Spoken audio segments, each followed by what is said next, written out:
হঠাৎ করে পানি এত ঠান্ডা হলো কিভাবে? মনে হচ্ছে আমরা ঠান্ডায় মরেই যাব। হ্যাঁ ভাইয়া, ঠিকই বলেছেন। বাঁচাও বাঁচাও বাঁচাও, কেউ আমাদের সাহায্য করো। আরে জলপরা, তোমরা পানির উপরে কি করছো? এই শীতে পানি অনেক ঠান্ডা হয়ে গেছে আর আমরা ঠান্ডায় পানির ভিতর থাকতে পারতেছি না। তুমি যদি পানি গরম করে দিতে পারো তাহলে আমরা তোমার মনের ইচ্ছা পূরণ করব। তাহলে নিজেদের ইচ্ছা নিজেরা পূরণ কর। আমরা নিজেদের মনের ইচ্ছা পূরণ করতে পারি না, তবে অন্যদেরটা পারি।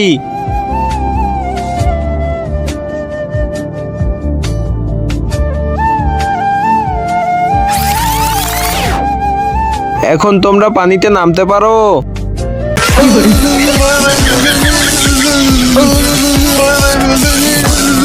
আবে শালা, আমাদের মেরে ফেলবি নাকি? সরি, এখন আমাদের গরম কোনো জায়গায় নিয়ে চল। এই বালতির ভিতর চলে এসো। আরে তাড়াতাড়ি আগুন জ্বালা, এক্ষুনি দিচ্ছি।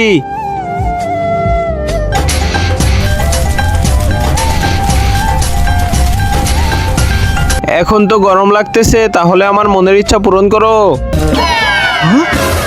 আরে আগুন তো নিভে গেল, তুই এমন কিছু জ্বালা যাতে এর থেকে বেশি আগুন হয়। আরে এটি আবার কি? এটি হলো পেট্রোল, এতে আগের তুলনায় বেশি আগুন হবে।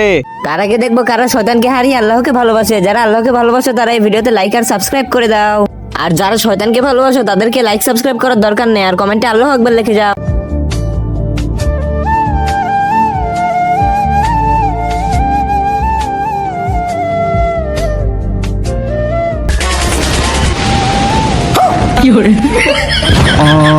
আরে এরা দুজন তো আগুনে পুড়ে গেল, তাড়াতাড়ি এখান থেকে পালিয়ে যাই।